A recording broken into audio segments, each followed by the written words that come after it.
دوستوں آج کی ویڈیو میں ہم آپ کو ایوب خان کی لائف سٹوری کی قسط نمبر 3 سنا رہے ہیں۔ جب ہر طرف نعرہ لگا ایوب کتا ہائے ہائے۔ مغربی پاکستان میں بھٹو اور مشرقی پاکستان میں مجیب سڑکوں پر آ گئے تھے جب ایوب خان نے مارشل لا کے ڈر سے گول میز کانفرنس بلائی۔ اس کانفرنس میں مجیب اور ایوب خان کے درمیان کیا گرما گرم بحث ہوئی۔ ذوالفقار علی بھٹو اس کانفرنس میں کیوں شریک نہیں ہوئے، اس اہم وقت وہ کہاں تھے، یہ سب جانیے آج کی ویڈیو میں۔ یہ اس سیریز کی تیسری قسط ہے۔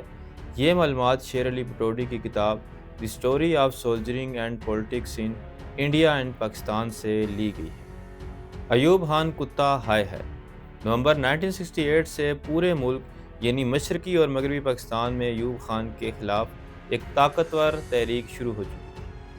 طلباء، مزدور اور وکلاء سڑکوں پر تھے اور ایوب کتا ہائے ہائے جیسے نعرے عام ہو چکے تھے۔ مشرقی پاکستان میں ذوالفقار علی بھٹو نے ایوب خان کے خلاف ایک بڑا احتجاج کیا۔ انہوں نے ایوب خان کی خارجہ پالیسی اور تاشکند معاہدے کو تنقید کا نشانہ بنایا۔ دوسری طرف ایوب خان کی حکومت نے شیخ مجیب الرحمن اور دیگر 34 افراد پر اگرتلا سازش کیس کے تحت غداری کا مقدمہ چلایا۔ ان پر الزام تھا کہ وہ بھارت کے ساتھ مل کر مشرقی پاکستان کو الگ کرنے کی سازش کر رہے ہیں۔ اس کیس نے شیخ مجیب الرحمن کو بنگالیوں کی نظر میں ہیرو بنا دیا اور مشرقی پاکستان میں ایوب خان کے خلاف نفرت کی لہر دوڑ گئی۔ شدید عوامی احتجاج کی وجہ سے ایوب خان کو یہ کیس واپس لینا پڑا اور مجیب کو رہا کرنا پڑا۔ عوام سڑکوں پر تھی اور فوج طاقت کا استعمال کر رہی تھی، مگر کب تک؟ شیر علی بھٹوڈی اور دیگر مورخین کے مطابق ایوب خان کو یہ سگنل ملنا شروع ہو گئے تھے کہ جنرل یحییٰ خان کی قیادت میں فوج اب مظاہرین کو کچلنے کے لیے مزید سخت کارروائی کرنے میں دلچسپی نہیں رکھتی۔ ایوب خان نے جب یہ دیکھا کہ ان کا اپنا ادارہ یعنی فوج اب ان کے پیچھے کھڑا نہیں ہے تو انہوں نے سیاسی حل کے لیے گول میز کانفرنس بلانے کا فیصلہ کیا۔ گول میز کانفرنس میں تلخ کلامی۔ گول میز کانفرنس مارچ 1969 میں ہوئی۔ یہ ایوب خان کے اقتدار کو بچانے کی آخری بڑی کوشش تھی۔ شیر علی کے بقول الطاف گور نے اپوزیشن کو تقسیم کرنے کی حکمت عملی بنائی۔ انہوں نے مشورہ دیا کہ شیخ مجیب الرحمن کے 6 نکات اور بھٹو کے مطالبات کو اس طرح الجھایا جائے کہ اپوزیشن لیڈر آپس میں ہی لڑ پڑیں، لیکن یہ چال الٹی پڑ گئی اور ایوب خان مزید کمزور دکھائی دینے لگے۔ ایوب خان اگرتلا سازش کیس ختم کرنے اور شیخ مجیب کو رہا کرنے کے حق میں نہیں تھے، لیکن الطاف گور اور دیگر مشیروں نے انہیں قائل کیا کہ سیاسی استحکام کے لیے یہ ضروری ہے۔ جب مجیب رہا ہو کر کانفرنس میں آئے تو ایوب خان کا رعب ختم ہو چکا تھا۔ اس مکالمے کا احوال بھی آپ کو سناتے ہیں۔ شیخ مجیب الرحمن نے کانفرنس میں نہایت سخت موقف اپنایا۔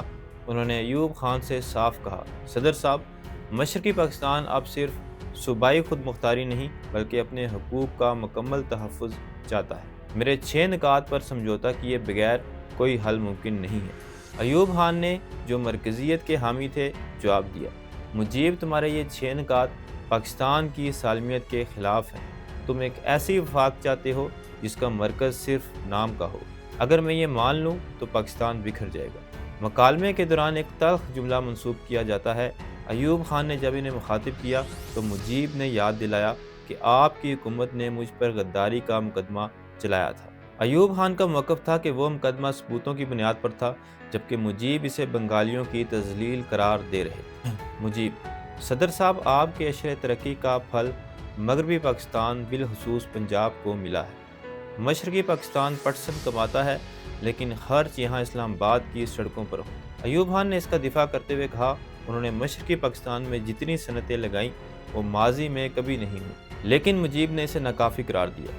ایوب اپنے صدارتی نظام کو بچانا چاہتے تھے، جبکہ مجیب کا کہنا تھا کہ ہمیں وہ پارلیمانی نظام واپس چاہیے جس میں آبادی کی بنیاد پر نمائندگی ہو۔ ایوب خان جانتے تھے کہ آبادی کی بنیاد کا مطلب مشرقی پاکستان کی آزادی ہے، جو مغربی پاکستان کی اسٹیبلشمنٹ کو قبول نہیں تھی۔ شیر علی بھٹوڈی لکھتے ہیں، جب ایوب خان نے دیکھا کہ مجیب ایک انچ بھی پیچھے ہٹنے کو تیار نہیں تو انہوں نے تنہائی میں اپنے مشیروں سے کہا، مجیب اب سمجھوتے کے موڈ میں نہیں ہے، اسے لگ رہا ہے کہ سڑکوں پر موجود ہجوم ہی اصل طاقت ہے۔ ایوب خان نے مجیب کے 2 مطالبات یعنی پارلیمانی نظام اور براہ راست انتخابات مان لی، لیکن صوبائی خود مختاری پر بات نہ بن سکی۔ شیخ مجیب نے کانفرنس سے نکل کر میڈیا کو بتایا کہ ان کے بنیادی مطالبات تسلیم نہیں کیے گئے۔ اس ناکام مکالمے نے ایوب خان کو یہ باور کرا دیا کہ ان کا سیاسی مستقبل ختم ہو چکا ہے۔ شیر علی پٹوڈی کے بقول یہی وہ لمحہ تھا جب یحییٰ خان کو مداخلت کا موقع ملا۔ بھٹو گول میز کانفرنس سے باہر کیوں تھے؟ ذوالفقار علی بھٹو کا گول میز کانفرنس میں کردار انتہائی دلچسپ تھا۔ بھٹو صاحب ایک ذہین سیاستدان تھے۔ وہ جانتے تھے کہ اگر وہ کانفرنس کی میز پر بیٹھ کے تو وہ بھی اسی سیاسی اسٹیبلشمنٹ کا حصہ بن جائیں گے جس کے خلاف عوام سڑکوں پر احتجاج کر رہے تھے۔ انہوں نے بائیکاٹ کر کے یہ پیغام دیا کہ وہ ایوب خان کو کوئی سیف ایگزٹ نہیں دینا چاہتے۔ وہ خود کو عوامی جذبات کا واحد ترجمان ثابت کرنا چاہتے تھے۔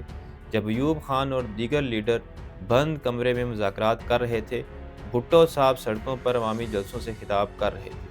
وہ کانفرنس کا تمسخر اڑاتے ہوئے اسے مردہ گھوڑوں کا اجتماع قرار دیتے تھے۔ شیر علی خان پٹوڈی کے بقول بھٹو کی اس حکمت عملی نے کانفرنس میں شریک لیڈروں کو عوامی نظروں میں مشکوک بنا دیا کہ شاید وہ اقتدار کی بندر بانٹ کر رہے ہیں۔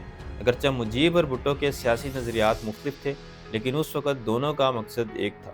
بھٹو جانتے تھے کہ اگر وہ باہر رہ کر دباؤ ڈالیں گے اور مجیب اندر رہ کر سخت مطالبات کریں گے تو ایوب خان کے پاس استعفے کے علاوہ کوئی راستہ نہیں بچے گا۔ شیر علی خان لکھتے ہیں کہ بھٹو نے دانستہ طور پر ایسے حالات پیدا کیے کہ ایوب خان کسی بھی سمجھوتے تک نہ پہنچ سکے۔ ایوب خان کے لیے بھٹو کا بائیکاٹ ایک بڑا دھچکا تھا، کیونکہ بھٹو مغربی پاکستان کے سب سے مقبول لیڈر بن کر ابھرے تھے۔ ایوب خان کو احساس ہو گیا تھا کہ اگر وہ میز پر بیٹھے لوگوں سے کوئی معاہدہ کر بھی لیں تو باہر بیٹھا بھٹو اسے تسلیم نہیں کرے گا اور ملک میں ہنگامے جاری رہیں گے۔ اور بڑا استعفیٰ آ گیا۔ جب حالات بالکل ہاتھ سے نکل گئے تو ایوب خان نے الطاف گور سے کہا کہ اب مزید کچھ نہیں بچا۔